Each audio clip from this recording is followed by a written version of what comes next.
Welcome to the Healthcare and the ADA Inclusion of Persons with Disabilities webinar series. I'm Louis Krause from the Pacific ADA Center, your moderator for this series. This series of webinars is brought to you by the Pacific ADA Center on behalf of the ADA National Network. The ADA National Network is made up of 10 regional centers that are federally funded to provide training, technical assistance, and other information as needed on the Americans with Disabilities Act. You can reach your regional ADA center by dialing 1-800-949-4232.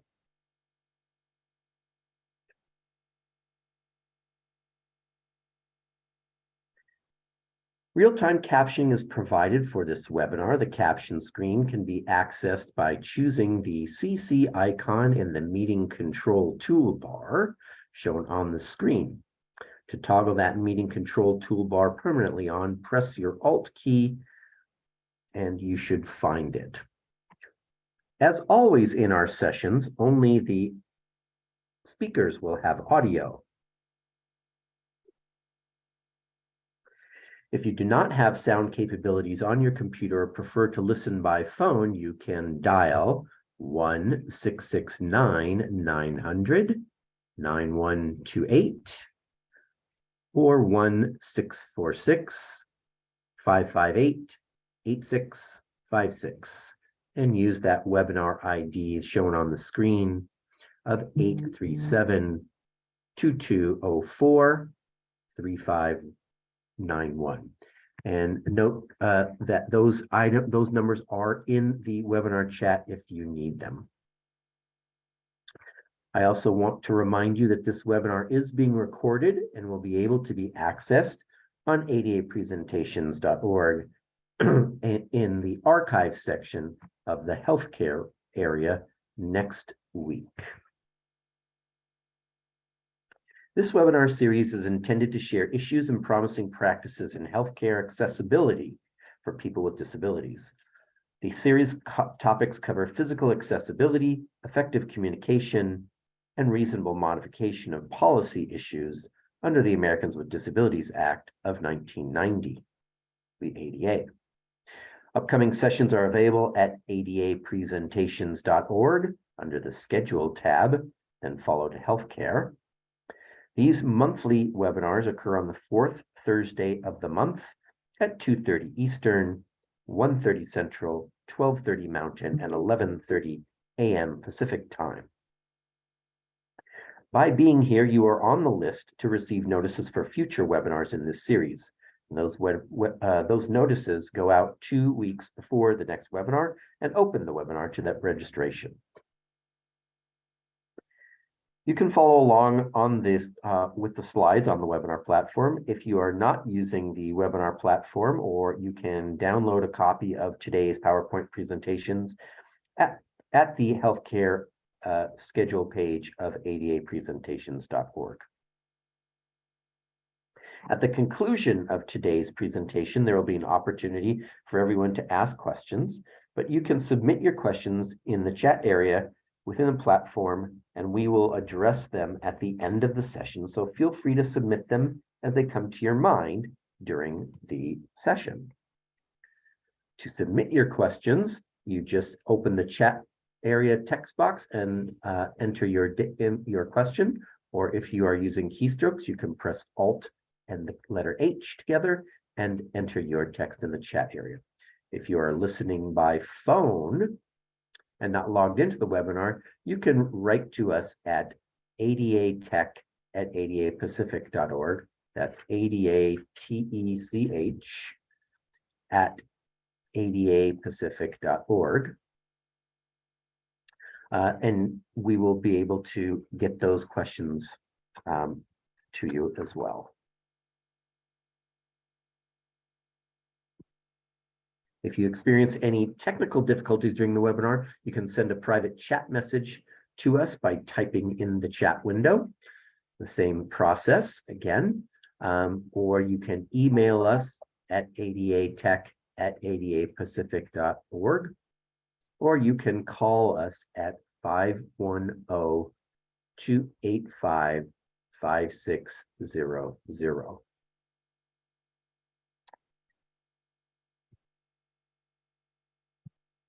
Today's ADA National Network Learning Session is titled Healthcare and Civil Rights During the COVID-19 Pandemic. HHS Office for Civil Rights and on Telehealth and Effective Communication. People with disabilities have encountered numerous hardships during the COVID-19 public health emergency, including discrimination in the healthcare system. While the increased use of telehealth has opened lines to healthcare that may not have been available or practical for numerous populations in the past, it has also highlighted accessibility issues. This webinar will discuss recent guidance and enforcement actions from HHS, including guidance on non-discrimination in telehealth, federal protections to ensure accessibility to people with disabilities, and limited English proficient persons. Today's speaker is John Thompson. John is a civil rights analyst in the Civil Rights Division of the Office for Civil Rights at HHS. He is an attorney and a presidential management fellow. Throughout his career in the federal government, John has investigated and helped resolve allegations of disability discrimination, drafted regulatory and guidance documents on disability rights issues, and provided technical assistance and outreach on a number of civil rights issues. And so we are quite pleased to have John with us today. John, I'm going to turn it over to you now. Thank you very much for that introduction, Lewis. And thank you to the entire Pacific ADA Center for allowing me to speak here today. As Lewis just mentioned, today I'm going to be delivering a presentation that focuses primarily on healthcare and civil rights during the COVID-19 pandemic, with a special emphasis on telehealth and the recent guidance that HHS, my office, put out together with the Department of Justice. And so can you please move to the next slide? Okay, just a quick agenda of what we're going to be going through today. First off, I'll give a brief introduction and background of my office, the Office for Civil Rights. And then we'll go into a background of some federal civil rights laws that apply to disability, and just a quick overview of telehealth and a few key terms.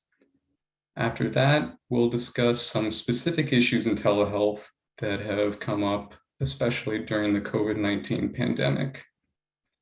After that, we're going to talk about the telehealth guidance that I mentioned that HHS put out with the Department of Justice. After that, we're going to talk about some specific effective communication enforcement examples from the Office for Civil Rights. And then we're going to have a little bit of time for questions and comments. We can go to the next slide, please. Okay, so the HHS Office for Civil Rights. To let you all know, we are a law enforcement agency that's responsible for enforcing federal civil rights laws that apply to health and human service programs and activities. So first and foremost, we deal with enforcement. Typically, that means we get a complaint from the public saying that this covered entity, whether it's a hospital, a doctor, a state social service provider, they have discriminated based on this. What we will do is we will investigate. We will speak to the complainant, we will speak to the covered entity, we will usually send out a data request, we will do interviews. In certain situations, we may even go on site to get documents and do interviews in person, and then we will try to get to some resolution. Typically, we try to get to a voluntary resolution where we provide some technical assistance to that covered entity and get them to agree in writing to make certain changes. If we cannot accomplish that for whatever reason, then we have a few enforcement mechanisms. We can refer them to the Department of Justice. We can refer them to our own departmental appeals board, or we can do what we call the nuclear option, which is cutting off their funding entirely, and happens very rarely. So that is typically what enforcement means for our office. But we also do rulemaking. So we write our own regulations to enforce the federal civil rights laws that we're entrusted to enforce. Currently, we are undergoing a few different rulemakings. One is for Section 1557 of the Affordable Care Act, which is the civil rights provision of the Affordable Care Act. The other is Section 504 of the Rehabilitation Act, and I will discuss both of those a little bit more later in the presentation. In addition to that, we create guidance documents. Those serve a somewhat similar role to our rulemaking, though they don't have the full force of law. They're more to kind of expand and provide guidance on specific civil rights laws. We also provide outreach, which is essentially what I'm doing here today, speaking to you all and kind of providing you more information on specific laws we enforce. And we do technical assistance. That usually takes the form of speaking directly to a covered entity and letting them know exactly what they need to do to come into compliance with civil rights laws. Okay, we can move on to the next slide. And very quickly, we're going to be discussing 3 federal disability rights laws today. The first one is Section 504 of the Rehabilitation Act, and that applies to recipients of federal financial assistance, as well as programs and activities that are conducted by HHS. So typically that means anyone who receives grants or money from us at HHS for health or human services activities. We will also be discussing Title II of the Americans with Disabilities Act, which applies to public entities like state and local governments. Excuse me. Finally, we will be discussing Section 1557 of the Affordable Care Act, which applies to covered health programs and activities provided by covered entities. And the common thread between all these laws is that they all prohibit discrimination against qualified individuals with disabilities. Next slide, please. Now we're going to briefly discuss just an overview of our disability work during the COVID-19 public health emergency. One of the things that we've done is we've provided guidance. Specifically, we provided a guidance document on frequently asked questions for healthcare providers during the COVID-19 public health emergency. And this discussed CSC plans, which means crisis standard of care plans, and visitation policies, as well as a few other issues. As background, when I say CSC plans, this refers to plans usually implemented by state health organizations or large medical organizations, or sometimes even individual hospitals. And these plans are meant to go in effect in public health emergencies when there are scarce health resources, such as ventilators. Early on in the pandemic, especially, we are seeing a lot of issues where these statewide plans clearly had not been updated in 10, maybe even 15 years, used very outdated terminology, and in some instances even had categorical exclusions of care for certain disabilities, especially basically saying that you are allowed to deny a person with an intellectual disability a ventilator outright without even considering anything else. So quite a few issues there that we wanted to address. Another thing we addressed in that document was visitation policies. during the pandemic, a lot of providers decided that in order to limit the possibility of infection, they would not allow companions, visitors, basically anyone but the person receiving healthcare into the hospital, into the healthcare setting, which raised a host of issues for individuals with disabilities, especially those who relied on companions for effective communication, for all kinds of healthcare services or reasonable modifications. So we addressed that as well. Another guidance document that we put out included resources on access to COVID vaccinations and testing for people with disabilities. One thing we were hearing a lot of earlier on the pandemic was issues either with physical accessibility or effective communication that kept people with disabilities from getting vaccinations or testing. So we provided information on requiring physical accessibility, those vaccination and testing centers, as well as effective communication, both in person at those centers and then in the lead up where you actually scheduled your appointments. Another guidance document we recently put out is on long COVID as a disability under the ADA, Section 504 and Section 1557. Specifically, we said if, and this can vary from person to person, but if for an individual, long COVID constitutes a physical or mental impairment that substantially limits a major life activity for them, it can amount to a disability. We can go to the next slide.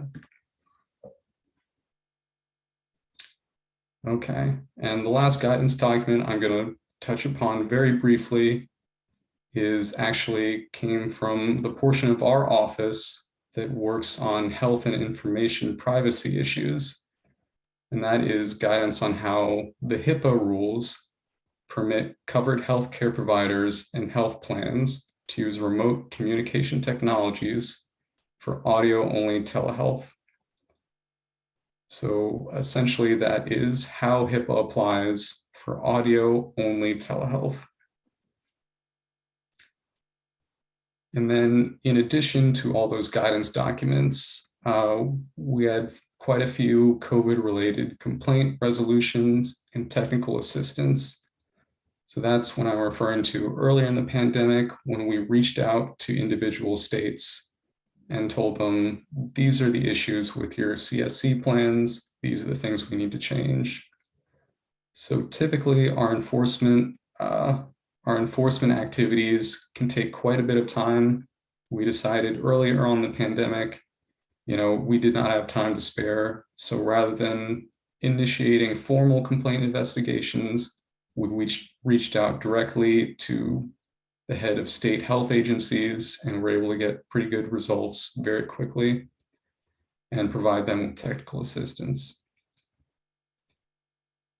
And then in addition to that technical assistance for statewide plans, we had investigations and resolutions of allegations of effective communication violations.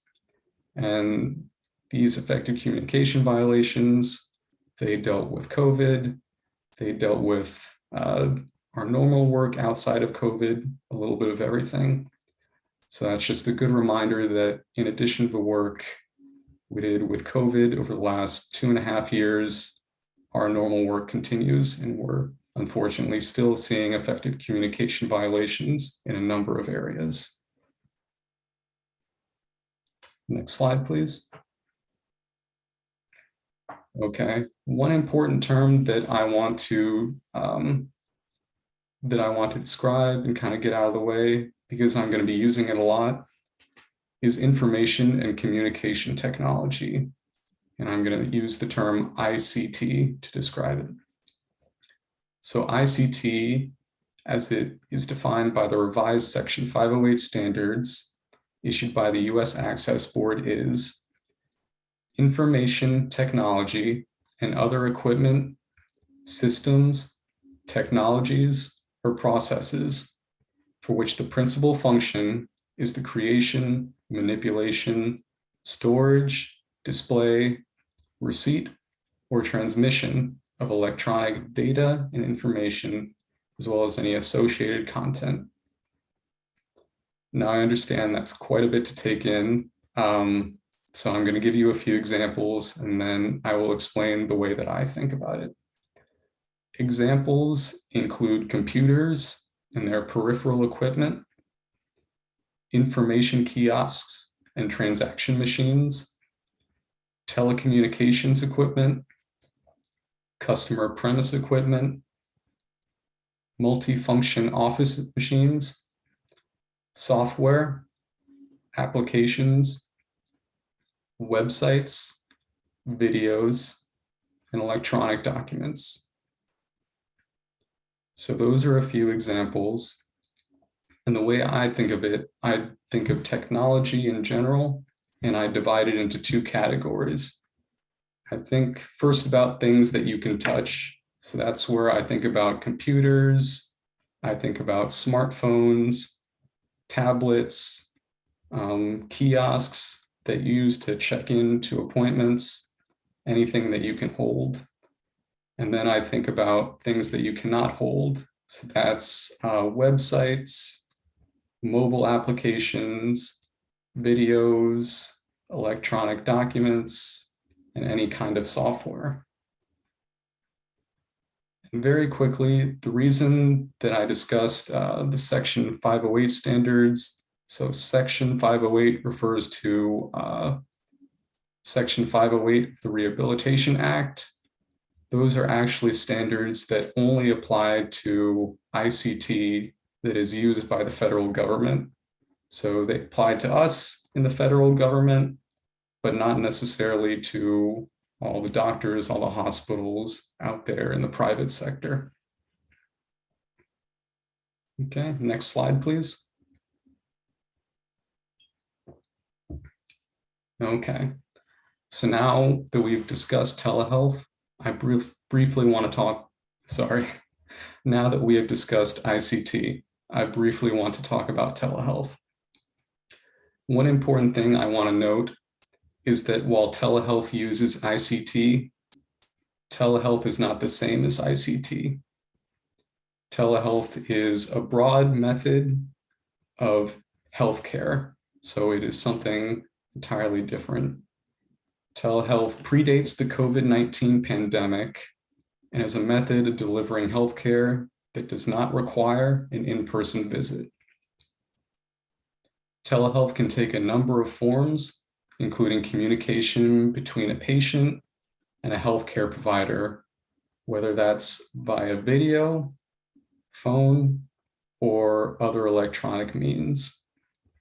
So typically the first thing that I think of when I think of telehealth is what I have used in the past.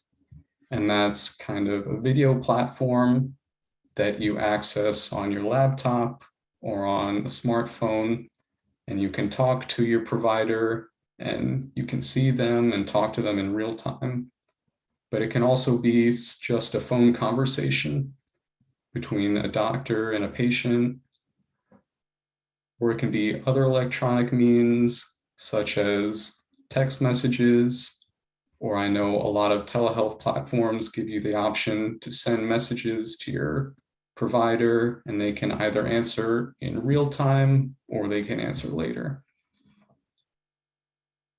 And in general, telehealth has become a much more accepted way to provide and receive healthcare services, especially over the past decade. Next slide, please. Okay, so as I'm sure many of you are aware, telehealth has many advantages. In addition to being used for remote healthcare appointments, that means situations where it's difficult to get to your provider because of the distance, because of difficulty securing transportation, even difficulty getting childcare. It has also been used during the COVID-19 public health emergency to reduce the community spread of the virus. Obviously, if you're not, in a doctor's office, it is very difficult to get COVID. Telehealth allows patients to send information to healthcare providers for review and analysis. And it allows a provider to monitor a patient's health remotely. And I also want to emphasize that a lot of these benefits that telehealth provides, they're very beneficial to a large portion of the population that has disabilities. For a number of reasons, effective transportation, physical access to certain doctors' offices, even people with certain respiratory disabilities who are unable to wear masks for long periods, or people with sensitivity issues who cannot wear masks for long periods, or even people who are immunocompromised or would suffer, worse health outcomes if they contracted COVID. They have all benefited from telehealth in some form or another. So I want to make sure we understand the benefits. We can go to the next slide. Okay, so after we've discussed all those benefits, we have to recognize that while telehealth has many advantages, accessing care via telehealth may present challenges for certain populations, especially populations with certain disabilities. And if these challenges are unaddressed, they may result in individuals with disabilities facing barriers and issues accessing healthcare. And a healthcare provider's failure to take appropriate action to ensure that the care provided through telehealth is accessible can result in unlawful discrimination. If the telehealth is inaccessible, then it is likely a violation of those three laws that I've already discussed. And go to the next slide. Okay, here are just a couple examples of accessible telehealth, and we're going to get into more detail on this later. First example is a person who is blind or has a vision disability may find that the web-based platform their doctor uses for telehealth appointments does not support screen reader software.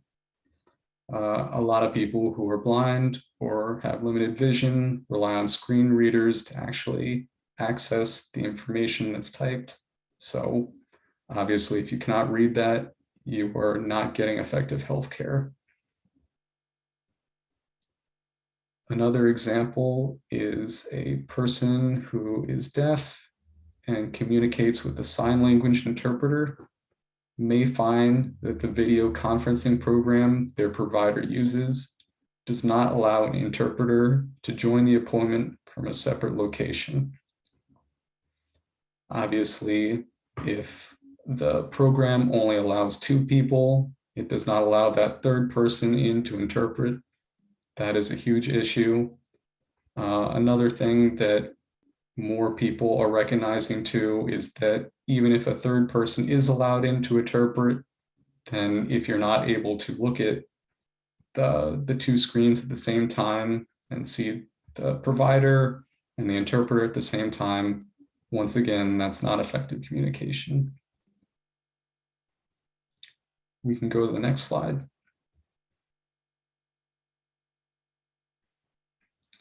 Okay, so now I'm going to talk explicitly about the guidance that we issued. So on July 29th, 2022, HHS OCR, my office, and the Department of Justice released guidance on how federal disability rights laws require telehealth programs and activities to be accessible to individuals with disabilities. Essentially, this guidance is saying the laws that we already enforce, they also apply to telehealth. These laws include Section 504, Title II of the ADA, and Section 1557. One thing I will quickly note, but we're not talking too much about in this presentation, the guidance also covered protections for limited English proficient persons and requirements to provide language access under federal civil rights laws. What I mean there is generally people for whom English is not their first language. So that is national origin discrimination, and laws like Title VI protect against that. So it is a very important issue. It's an issue that overlaps with effective communication, but we're not going to be discussing it too much here. But you should feel free to read through our guidance, which is available on our website. And yes. Okay, next slide, please. Okay, so first, the telehealth guidance provides this general non-discrimination provision. And quickly, I'm going to read through that. Federal law provides a general rule that no qualified individual with a disability, and when I say qualified, that is not a high bar to clear. That simply means that a person is qualified to receive services. So no qualified individual with a disability shall, on the basis of disability, be excluded from participation in or be denied the benefits of the services, programs, or activities of a covered entity, or otherwise be subjected to discrimination by a covered entity. And we enforce this requirement for recipients of federal financial assistance and programs and activities conducted by HHS under Section 504. So that's the entirety of any program that receives money or grants from HHS, as well as the programs and activities that we conduct. We also enforce this requirement for public entities, such as state and local governments, under Title II. And finally, we enforce this for certain health programs and activities under Section 1557. And that is just a little bit narrower than under Section 504, because this only applies to the health programs and activities under Section 1557, not kind of the entirety of the program that receives a federal grant under 504. Okay, next slide, please.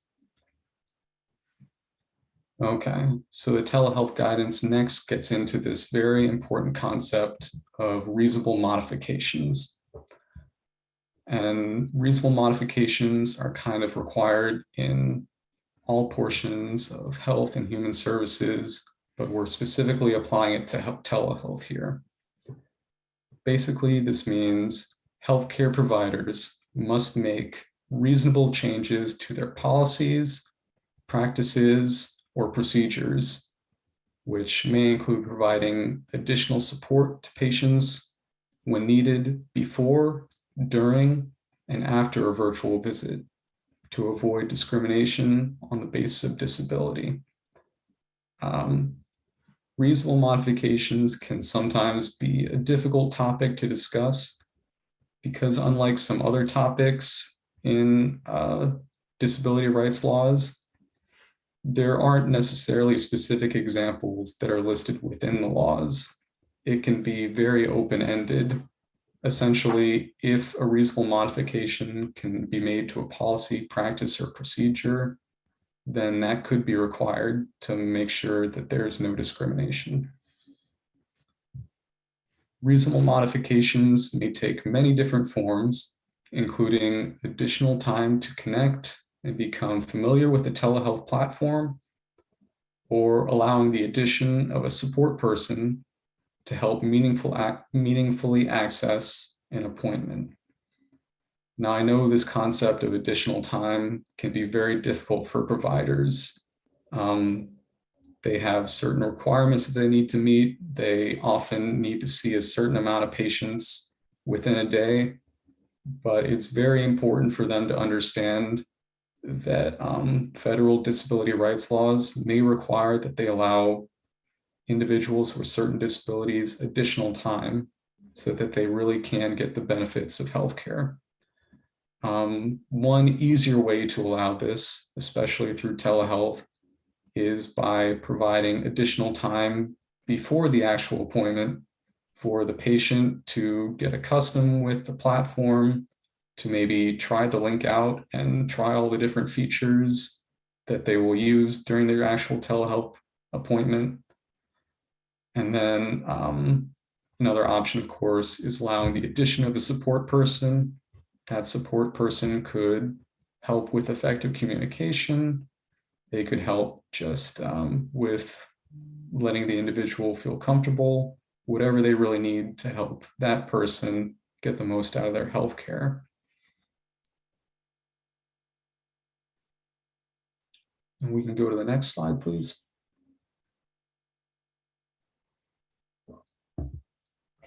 Okay, and that brings me to the next concept that we're going to cover pretty extensively: effective communication in telehealth.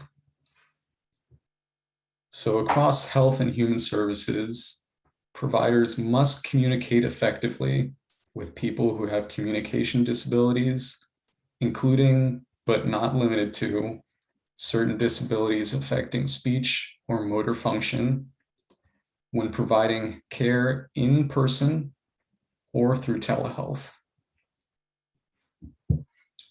This requirement applies to all communications, including communications about provider availability, so that is before the appointment starts, communications about records access. It is very important that an individual has access to their own records, their own health information, and so they really require effective communication to secure that. Scheduling, and finally, effective communication during appointments, perhaps one of the most important topics. And we're going to see later on that the form that effective communication takes will vary depending on, the situation, whether it's scheduling an appointment, whether it's during the appointment. The form will also vary depending on what the specific individual needs.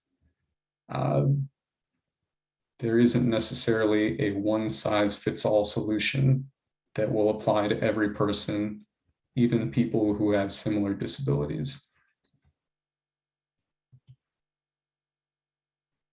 Next slide, please. Okay.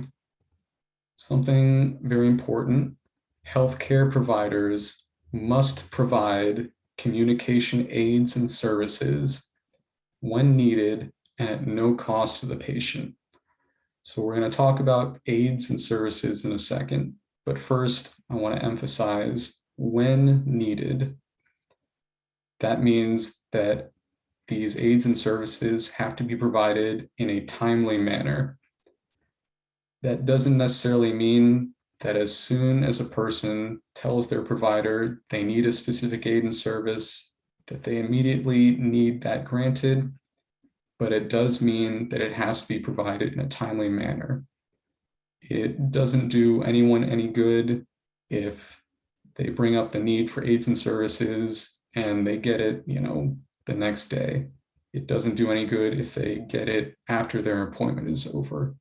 So there needs to be a reasonable amount of time to actually get those aids and services. And then finally, and there really is no wiggle room here, it has to be at no cost to the patient. It must be free and paid for by the provider.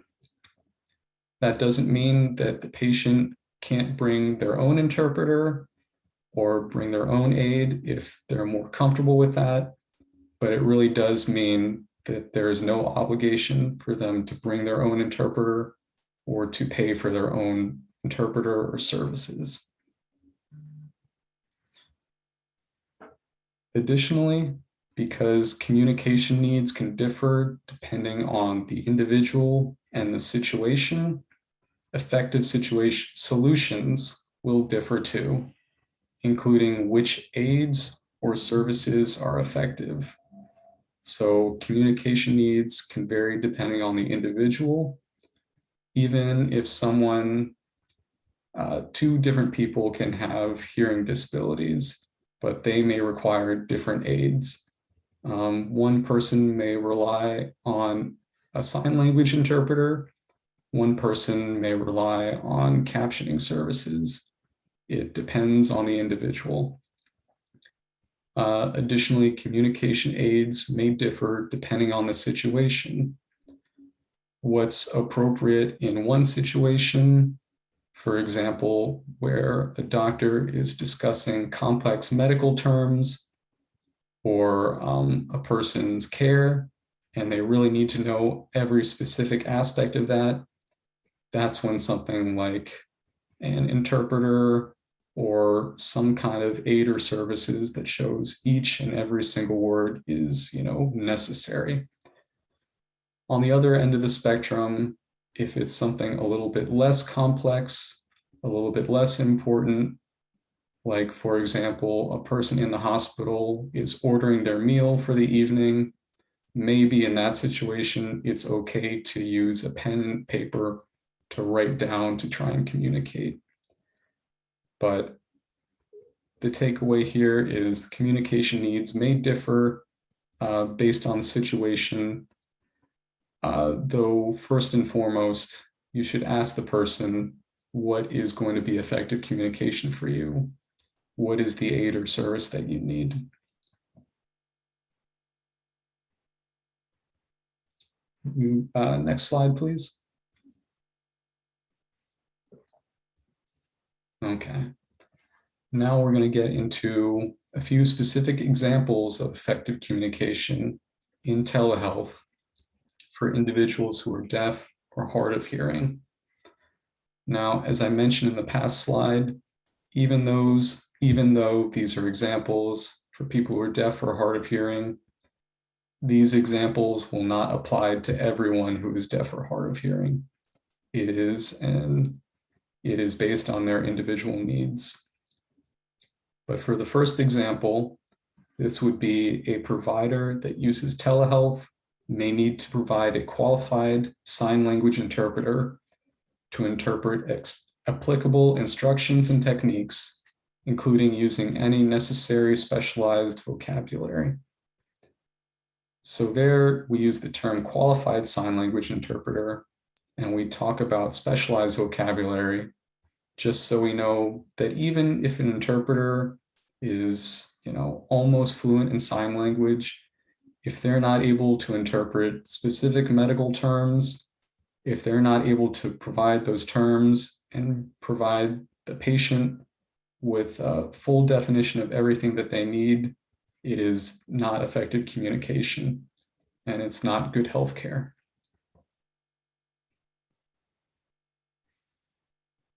For the second example, when an interpreter is necessary, the provider will need to make sure that their telehealth platform allows the interpreter to join the session. As we discussed earlier, this not only means that you need to allow a third or maybe fourth party to enter the session, because we know that ASL interpreters or interpreters, may need to switch off between each other depending on how much time is in the session. It also means that the platform has to be able to kind of show dual screens. It needs the individual with the disability to be able to see the ASL interpreter at all times, so they're actually getting the benefit of that interpretation. And as a third example, a provider that uses telehealth may need to ensure that the telehealth platform it uses can support effective real-time captioning. So an important note here that I think we've already discussed, just because someone is deaf or hard of hearing does not mean that they are fluent or even use sign language. Some people just use or rely on captioning to really help out. And while does not, this is not exclusive to people who are deaf or hard of hearing. I think a recent example in the news that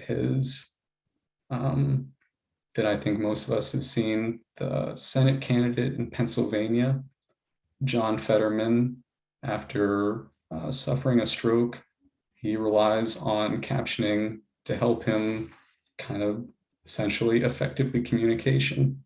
Otherwise, he has issues where he can't necessarily process each word. So I think that's just a good example to remind us that regardless of what the specific disability, there are certain effective communication practices that we should be aware of.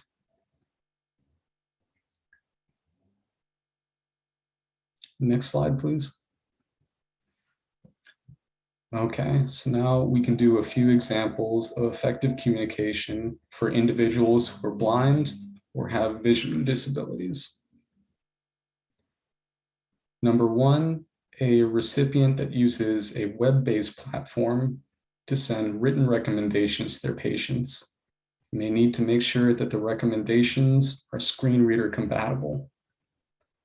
I think many people who are blind or have vision disabilities rely on screen readers in order to access websites, to access mobile applications.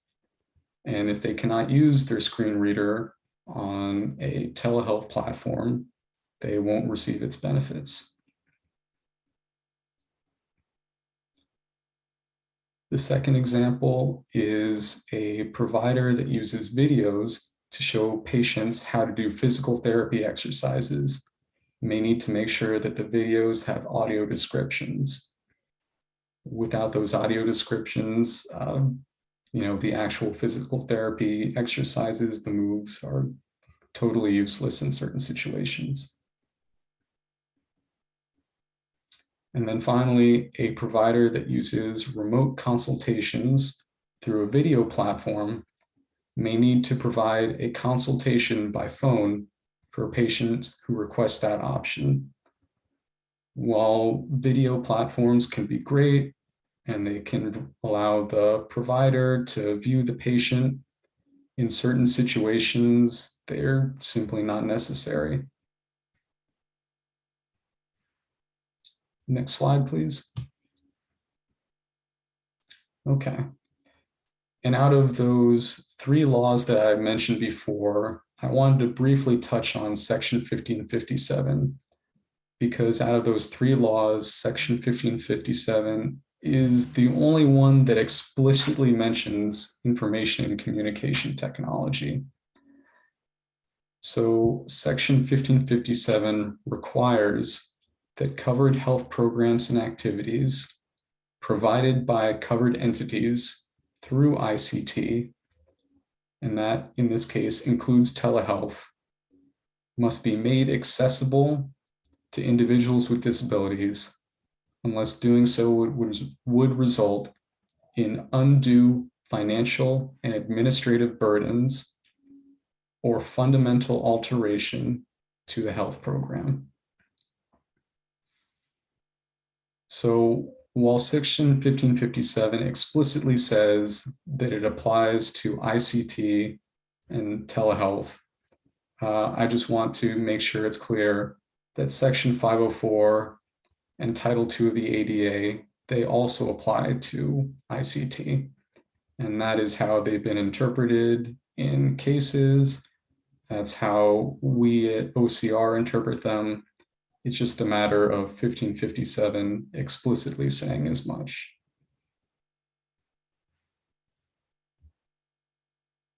Next slide, please. Okay, and very quickly, I'm going to talk about this guidance that I mentioned earlier on. This is our guidance on HIPAA and audio-only telehealth, which unfortunately, I'm not an expert in HIPAA by any means, but I'll give you just a brief taste of it here. And I suggest, if it's interesting to you, to read our guidance. So on June 13, 2022, we issued guidance to providers on how to provide audio-only telehealth in compliance with HIPAA. And this guidance addressed a number of issues, including whether the use of audio-only telehealth violates HIPAA. The answer is no. Whether the provider and health plans must meet HIPAA requirements for audio-only telehealth. Yes, they must meet HIPAA requirements. Whether a business associate agreement must be in place, and what to do when a health plan does not provide coverage for audio-only telehealth. So for additional information on this, please refer to our website. Next slide, please. Okay, and if you'll recall, at the beginning of the presentation, I mentioned that we're undertaking rulemaking right now at HHS. So on August 4th, 2022, we published a notice of proposed rulemaking to revise our implementing regulation for Section 1557. In addition, to continue to require that health programs and activities provided through ICT be accessible, this new Section 1557 NPRM would explicitly require that telehealth services be made accessible. And we have some additional language in the preamble that discusses telehealth. Unfortunately, the comments for 1557 closed on October 3rd, 2022, but we're still undertaking rulemaking for that. Not quite as far along, but still in rulemaking, we're also working on revisions to our implementing regulation for Section 504 for recipients of HHS funding. So this will apply to all recipients, whether they're doctors, hospitals, social service providers. And as part of that rulemaking, we are considering addressing ICT specifically, including telehealth. So please be on the lookout for that. And we will likely at some point have a public comment period, and you are all more than welcome to comment on that rulemaking. Next slide, please. Okay, so now in addition to the guidance, in addition to the rulemaking, we also have been basically fulfilling our enforcement obligations. We've been receiving complaints from the public saying these issues have occurred, please investigate them. And I'm just going to give you a couple examples of effective communication issues that we've investigated and resolved recently. So for example, one, we received an allegation that an individual who was deaf was denied appropriate auxiliary aids and services during their hospital visit. So specifically, the complainant alleged that they were denied an American Sign Language interpreter or video remote interpreting services at critical points during their inpatient stay. Instead, during these critical points, the complainant had to rely on handwritten notes. These were situations where complex medical health information was being discussed, and it really took a much longer amount of time than was necessary to go, by handwritten notes. This was a situation where an interpreter was necessary and appropriate, but unfortunately, for a variety of reasons, that did not occur. So after we investigated, we conducted interviews, we got documents from the hospital, we spoke with everyone involved. We basically entered into what's called a voluntary resolution agreement with the hospital. That's where the hospital does not admit any wrongdoing, but it commits to a plan of action where they change their policies and their procedures. They make sure that their employees undergo training, and they take specific required steps from us to come in compliance with Section 504 and Section 1557. And they also consent to a monitoring period where they're required to send us reports, and we will only end that period after we give them our sign off. Okay, next slide, please. Enforcement example 2, unfortunately, fairly similar to the past example. We received an allegation that an individual who is deaf was denied appropriate auxiliary aids and services while in labor at the hospital. Specifically, the complainant alleged that she informed the hospital before her scheduled labor that she would require an ASL interpreter to communicate during the delivery. Despite this, she was not provided an interpreter during labor and delivery. This was a difficult case because this was a situation where the complainant reached out beforehand, had a scheduled visit, so it wasn't, a spur of the moment thing, and let the hospital know she required this specific auxiliary aid. But even with all that in place, it did not occur.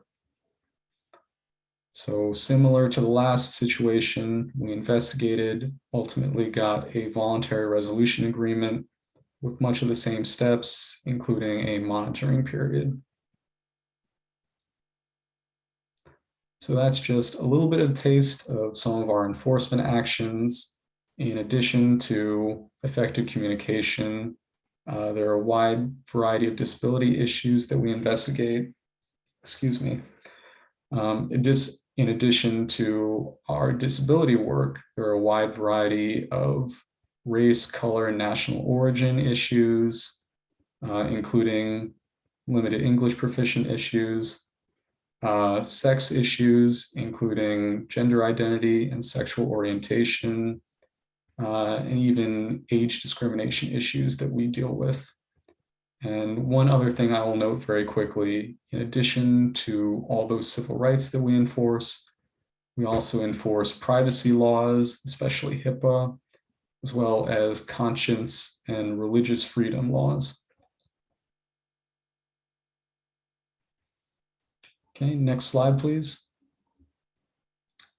Great, and with that, I think that's the majority of the presentation. We have a lot more information on our civil rights laws at our website. That's at hhs.gov/OCR. We have information on how to file a complaint, hhs.gov/OCR/complaints. And if you have any specific questions we don't answer today, please feel free to email me, john.thompson@hhs.gov. And I think with that, I will turn it over to Lewis and Gabriel. All right, John, thank you so much. That was a great presentation, really informative. And for all of you now, this is your chance to write in your questions for John to answer. So put those into the chat area when you have a chance. And I will start one off with you, John. You said at the beginning that you also do technical assistance. So I'm curious to know, what have there been questions that you guys have received? What kinds of questions have you had about, let's say, the telehealth in particular? Those kinds of questions. Have you received a lot about that? And what were the kinds of issues that people were unclear about? Of course, I think one of the main misconceptions that we get is something that I kind of touched on, because Section 1557, one of the laws we enforce, is the only one that specifically talks about information communication technology. And a lot of people consider that and equate it with telehealth. So a lot of people think, well, it's not required under Section 504. it's not required under the ADA, to which our response is yes, 100%. It is required under those laws. It is a health program and activity. If you are providing it, it needs to be accessible. And so one of our big focuses is just on making sure that that's clear to everyone involved. Obviously, they're not a participant today, but we do have a close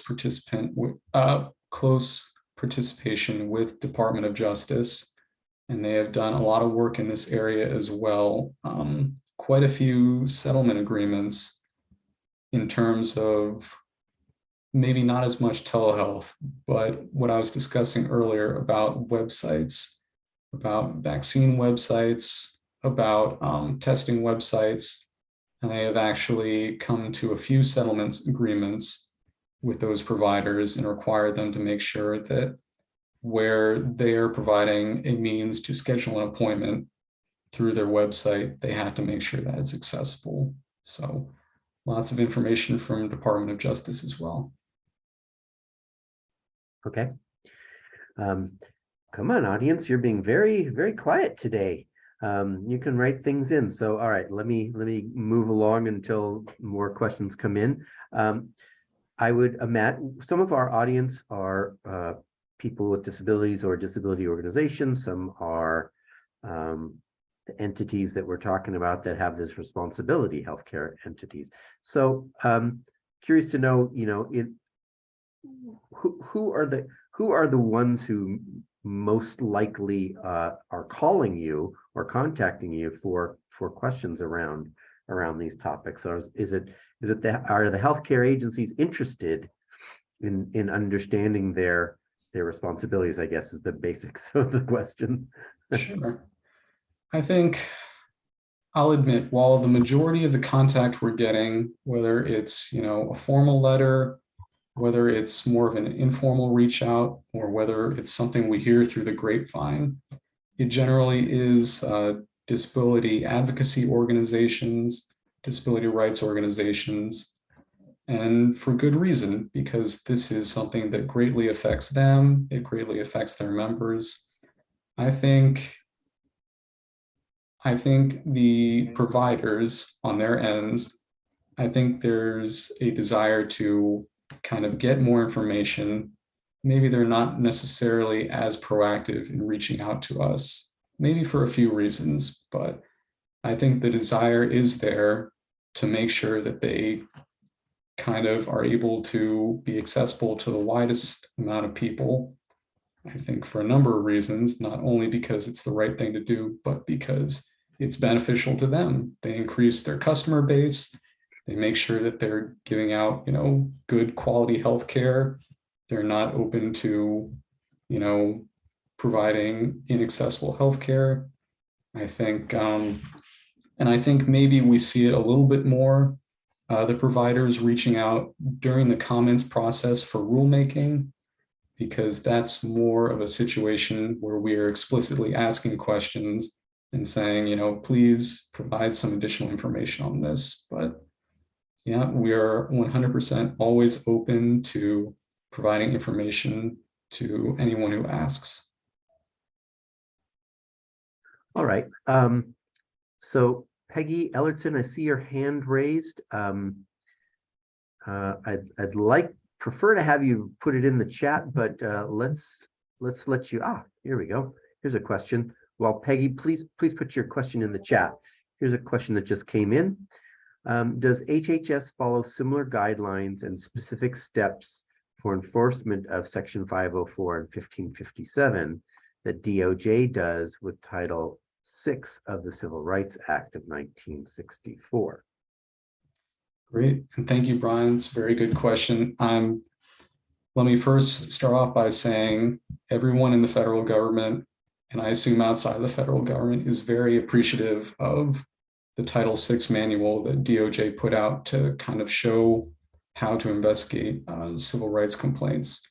I've actually been lucky enough to attend some of their Title VI trainings in person in EC. And for the brief period, I think it was a few years ago where they actually took down the Title VI manual online. It was not great. So we're very glad that it's back up and we get to use it. We follow similar steps for sure, and we collaborate a lot in terms of how we approach our investigations. We do have a few unique requirements that are unique to HHS, which we have in our own internal kind of enforcement manual. But generally, the process of a complaint investigation is we receive the complaint, it's triaged, we make sure that we actually have authority to enforce what is being requested. We make sure that an actionable claim is being made. And then we get to the investigation where we get as much information as possible. One thing that's a little bit different between us and DOJ is we really are required by statute to try and get to a voluntary agreement as opposed to going straight to issuing a letter of finding. So that's where we differ a little bit, but there's certainly a lot of similarities between the way we enforce 504 and 1557 and how DOJ enforces Title VI. Great, thank you. All right, now we're getting some questions here. So Peggy, you actually said, thank you for this excellent program. There's some research that identifies the extent to which providers are not aware of their legal obligations under the ADA. And I will take this opportunity to say, you know, the recent research paper that has been getting a lot of publicity this week and last week about providers saying that they really almost even overtly discriminate against people with disabilities, is a paper that will be covered in this webinar series on February 23rd. So make your put it on your calendar now. Next question: do providers need referrals to find sign language interpreters and or captioning providers? Let's see. I'm not aware of any referral requirement. I think what Section 504, what the laws require, it doesn't necessarily go step by step in terms of how the provider needs to acquire a sign language interpreter or captioning providers. It really is up to the provider, and the burden is on them to make sure that they have those services. I think what a lot of providers do is they have a contract in place with, you know, an independent provider that provides sign language or captioning services, and then they're able to call on demand and get someone, whether that's, you know, virtually or in person. But really, the actual process of getting the person either on the screen or there in person is up to the provider. Okay. Next question. Have you addressed screen reader platform incompatibility with private practice mental health providers? If so, how has that gone? So, not that I'm aware of, at least that specifically. I know we have received complaints in the past about screen reader compatibility, though this was specific to, I think it was Section 1557, and this was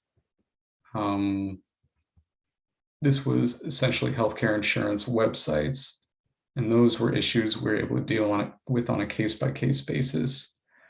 I guess the first issue would be whether this private practice provider, you know, is a recipient of our HHS federal financial assistance, which it's likely that they are to some extent. At that point, if they're basically providing these healthcare services through that platform, and that platform is not accessible through, you know, a screen reader that perceivably would be accessible to most, that's when there is an issue. And if there's a situation where that does come up and it's not compatible, we urge you to file a complaint with us. The easiest way is through our complaint portal online.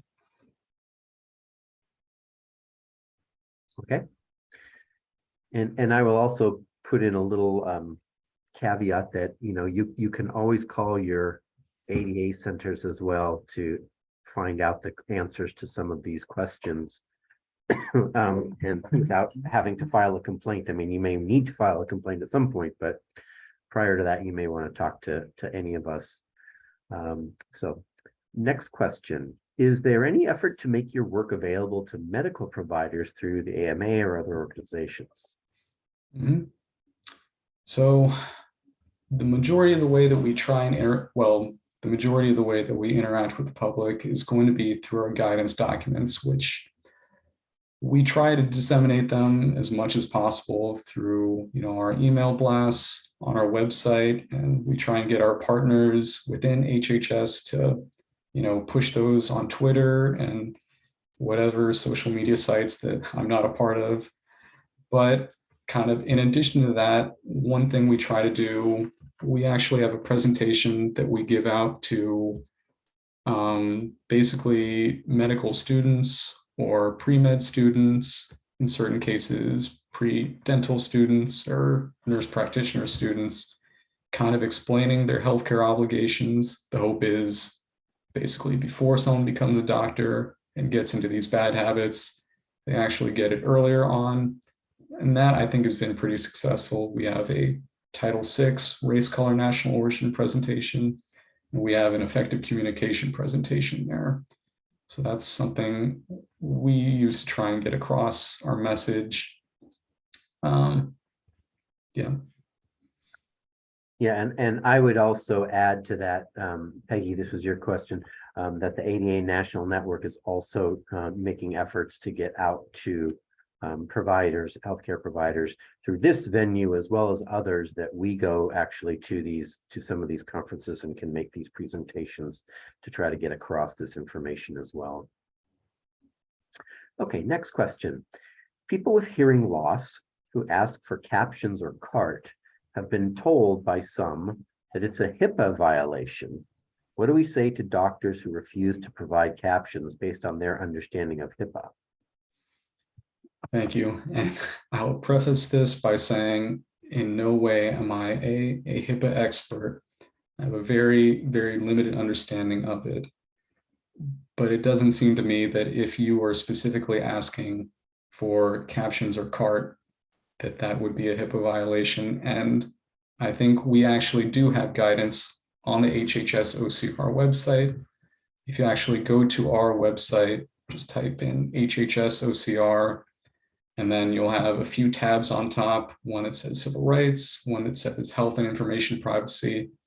I believe we do have guidance documents on issues such as these on the health and information privacy side, because especially at the start of the pandemic, when telehealth exploded and there was so much health information going on online, over the phone, there are a lot of misconceptions by providers, especially on what is a HIPAA violation.